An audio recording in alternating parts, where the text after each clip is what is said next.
What was my first job in the real estate field? Great question. I first worked at an office in San Francisco, California when I was 19 years old. Shout out to Ben Coleman at Century 21 and my good friend Becca for getting me the job.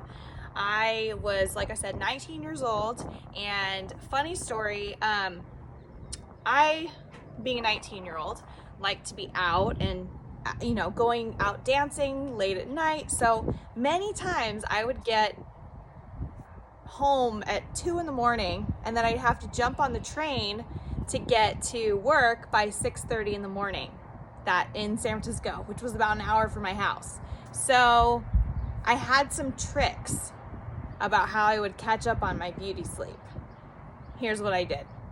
So the building, the front door for the office had a door here, my desk was here, my computer was facing the wall.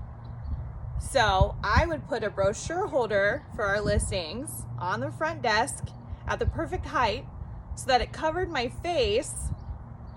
When people would walk in the door, they wouldn't see me right away. They'd see the brochure holder right strategically placed in front of my face.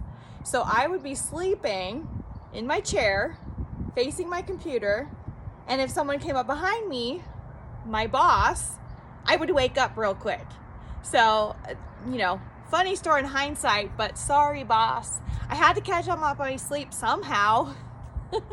The other thing we would do, just as an extra little side note, was that Becca's brother and I worked together, Ed, shout out to Ed, and we would ride the train into the city together. And if you are from the Bay Area or have been to the Bay Area, you know that riding the train isn't always the safest thing to do.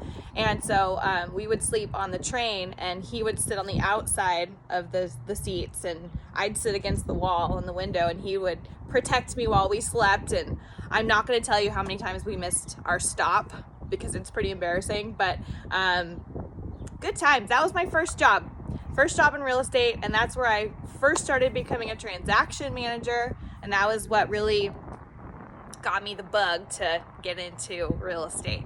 So I'm a lot older now, a lot wiser, I hope.